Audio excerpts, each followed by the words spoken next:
The New Testament and Antiquity began when Jean, Lynn, and I sat around one year and we decided that we really needed a new kind of textbook for teaching New Testament.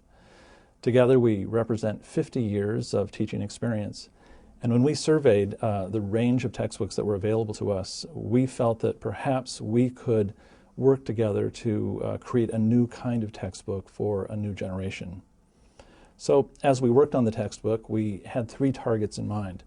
The first thing we wanted to do was to write a comprehensive text that covered all of the critical issues that are alive and well in New Testament studies today, but to write it thoroughly in a compelling manner so that students would feel as if they were up to date in what are the most pressing issues in New Testament studies. The second thing we wanted to do was to tell the story of the New Testament so students would inherit the mystery and the wonder of that story, and we wanted to draw students back into the context of the first century. So as we wrote the text, we illustrated that story with numerous sidebars, and each of these sidebars illustrates some fascinating aspect of life in the Roman world, or perhaps life in Rabbinic Judaism. And this once again reminds the student that they are traveling to a new country when they begin to read the New Testament. The third target that we had was illustrating this book with visual media that was unlike anything that had been published before in other books. We had a research team of experts who were looking for photographs that would richly enhance the story being told in the text. And so we have hundreds of pictures inside of this book, many of them very expensive. And I think as we look at the text now, we're delighted with how they dramatically draw the reader back into the story.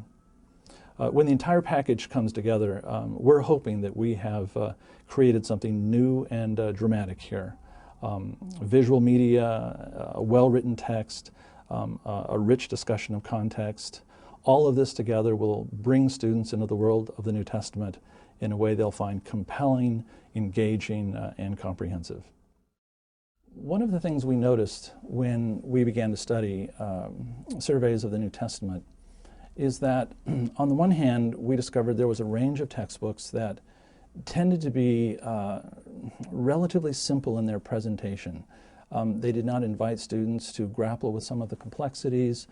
The writing style was fairly easygoing, and the depth of content was less than we felt was adequate. On the other hand, we found that some university presses, there were books that were very complex, exhaustive in fact, and yet while they handled some of the complex issues, they did not necessarily present it in a way that was compelling to the modern student. So what we wanted to do in this text was to bring the best of writing and thoroughness that comes from one category and move it, wed it to illustration and design that would be well received by a 21st century student. We wanted to make sure that we dealt with the critical issues that every student needs to know, whether they're a college student or whether they're a seminary student. They have to grapple with these issues that are alive, very much alive, in any of the literature in New Testament studies that you'll pick up. So we wanted to do survey, we wanted to do the introductory materials, who wrote the book, who is it written to, what are the critical problems involved in interpreting these texts, but also we wanted to move a step further and make sure that the contextual issues were right at the very forefront of what students were getting.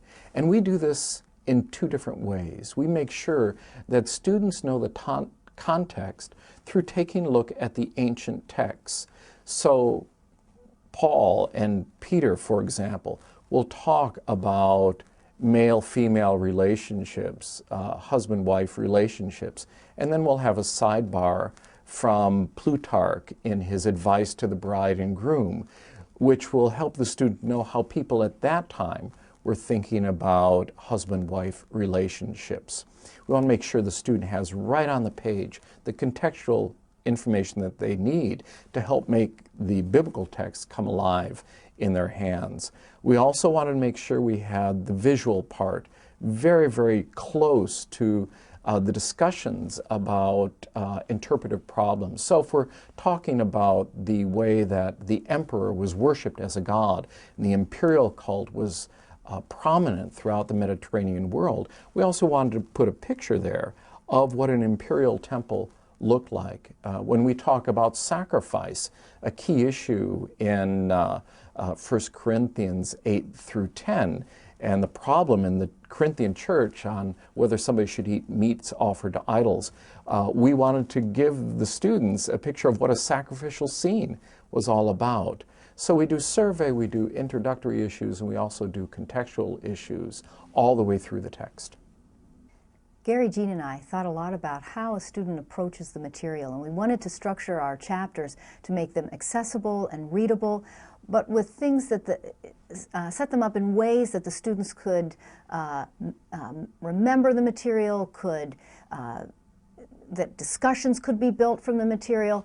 And so we tried to follow a particular pattern of introductory materials and then getting into the text itself and then following up with maybe some key issues and then following finally with discussion questions. We also, as difficult as it was, we kept to a certain length so that the student should be able to get through each chapter in 45 minutes, under an hour. And that was a decision that we made so that the student would also have time then to read the corresponding biblical book. One of the unusual features of the New Testament in Antiquity is that Dr. Jean Green, who is one of our writers, happens to be an expert in coins. And so one common thread that runs from the cover to the last chapter is displaying in high resolution a fabulous set of coins which tell the story of the New Testament era. In many cases, coins are propaganda. And so Dr. Green mentored each of us in how we might employ things like coins in order to tell a story that hasn't been told before. One of my areas of expertise is Second Temple Judaism. And I think that our textbook is very fair about what Judaism and Jews at the time of Jesus, what they were thinking, what they were doing. And we took special care to take a look at what was happening, the various groups and conversations that were going on. And I think that helps the reader understand more clearly Jesus' own message to his disciples and to his opponents. When we look at women in Second Temple Judaism and earliest Christianity, there's an awful lot said by the Greco-Roman authors or by the rabbis in the rabbinic material that's very rhetorical. And sometimes those statements are just thrown out there that are quite negative towards women. What we try to do in the textbook is to help students understand the rhetoric behind these and try to build a picture not of this rhetorical literary world where woman as a category functions, but rather look at what real women on the ground were doing. Who is the Samaritan woman? And what does it mean that she met Jesus by the well? Who is this Lydia that invited Paul and his entourage into her house? Those are real women, and how do we fill out their story?